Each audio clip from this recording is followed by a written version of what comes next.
Namaste, everyone, and welcome to Yoga is Online. I'm here today with the super inspiring musician, soulful musician, Michael Franti. Thank you so much for being a part of it. Thank you. It's great to be here. I'm so honored to have you here because I love your music. It's been such a powerful thing in my life and to so many yogis. Yeah. So tell me, how did you get on the path of music? Well, when I was a kid, my mom played organ in the church, and all my brothers and sisters played musical instruments, and I was the one kid out of 5 that didn't play anything. I took one piano lesson, and I was a really young kid, and I thought that the old lady who was teaching the piano class smelled like old lady perfume, and and it really kind of put me off, and I just never wanted to go again.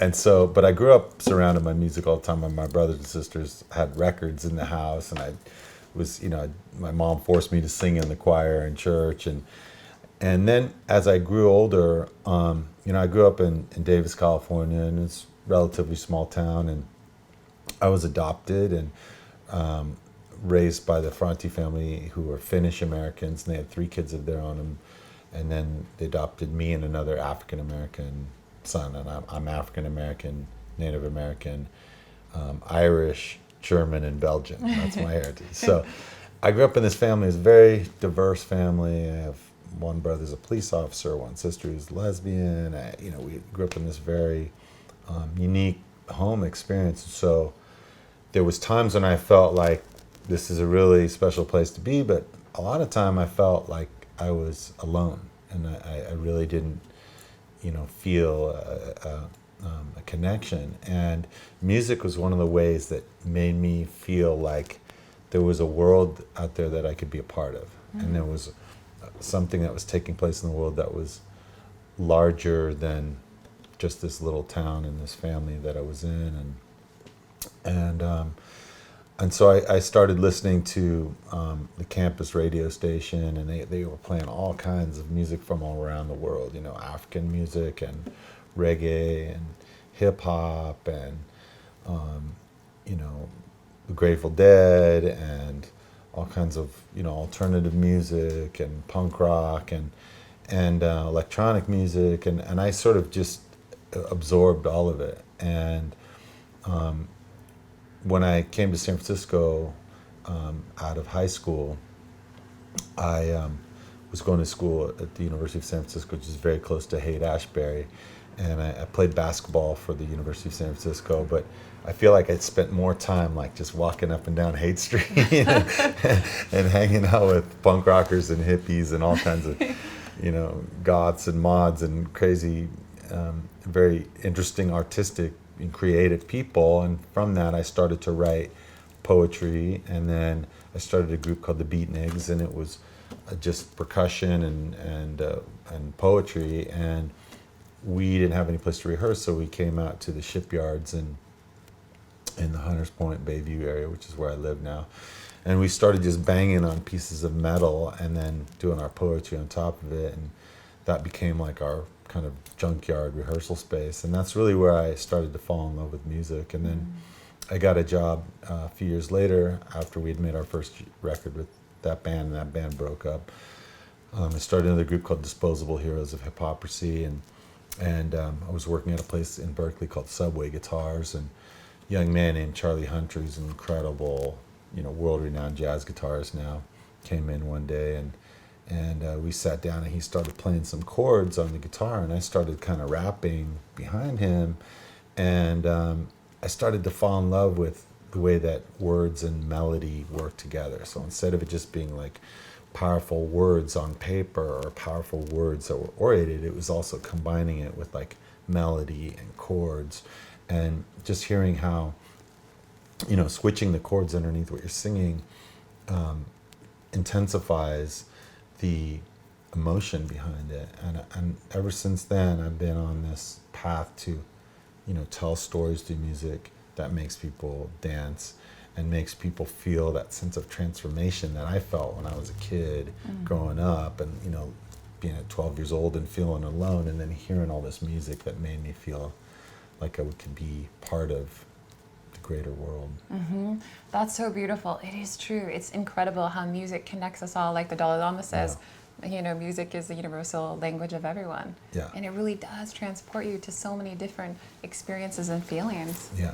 And your music is interesting because, we talk about the transformational power of yoga Yeah. and music combined. And it does happen because I feel like when you're in a yoga class, your heart is opening. You're in this very vulnerable state. Yeah. And you can listen to these messages that are coming through, just like mantras. Yeah. And your music really is so soulful. So do you ever have a practice of yoga, and how do you get to these sort of mantras? Well, I started practicing yoga in 2001, the week that the attacks of September 11th occurred. And I was on tour, and there was a friend who was a yoga teacher in Colorado, and she invited me and the whole band to come to a class, and all of us showed up. And I left that room, I walked into the room feeling all the stresses of 9/11, and wow, our country's been under attack.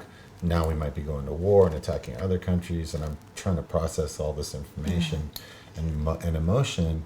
And I walk into class, and I left feeling like a different person. I left feeling transformed. And having come from an athletic experience where in sports you're trying to achieve something, there's a goal, like we're trying to win games, or I'm trying to become a better free throw shooter or something. Yoga was different in that it was a physical activity that helped me to go inside and learn more about who I am and hold a mirror up to who I am. And one of the things I think about a lot is the growing edge. Like, what is my growing edge? Like, as a musician, like, how can I take myself to that edge and be there, and not just be playing the same music all the time, but trying to evolve and trying to come up with new things. And yoga is one of the things that physically and emotionally takes me to my growing edge. I'll be 50 in a few months, and if 30, when I was 35, you told me I could, stand on my head or do the things that I could with my body, I'd have a hard time believing it. But I think more than that, if you told me that I would be able to deal with crisis situations in the way that I'm able to deal with them now, I would have been in even greater disbelief.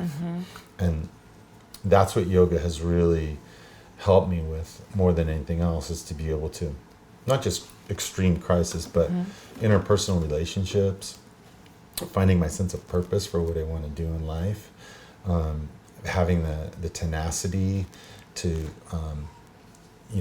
keep trying on the mat gives me that tenacity to know that if I keep trying in other aspects of my life, that I'll find that place and pass through that growing edge. And then there's another one that comes up, and so yoga is that great, unpeeling of the onion every day. It's like, but it's an onion that you never get to the middle of, or at least I haven't yet. True. And so yoga and music go really well together, because I feel like in my life, music has been at that growing edge for me in so many ways. When my father passed away 10 years ago, I just remember being in a car and listening to this one song by U2, The Sweetest Thing, over and over again, and it just would make me weep and cry and remember every aspect of my dad, his flaws and his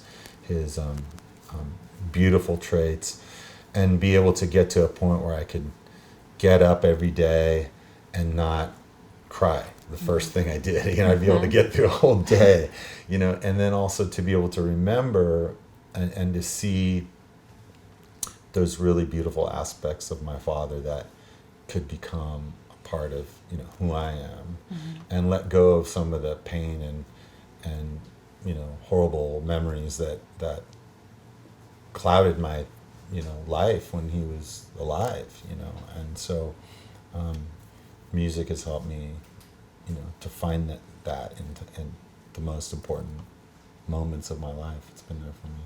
It's an incredible journey. Why do you think music is so healing? It's healing because it's subliminal. Music is about how you feel, and you hear a really cool beat and it just makes you move, and you don't even know why you like it. You're like, oh, I just like this, or you hear a song from another culture, another style of music that you never thought or that you've never been exposed to before, and suddenly it touches you in a certain way. Or you hear opening chords of, Miles Davis playing My Funny Valentine without any words, it just, you begin to weep, it wells up in you. And, or just hearing someone sing a cappella on a street corner, and, it makes your hair stand up on end. And music is filled with that, that Shakti and that power and that grace to be able to unlock these doors in our heart that help us to access emotions that we never knew about.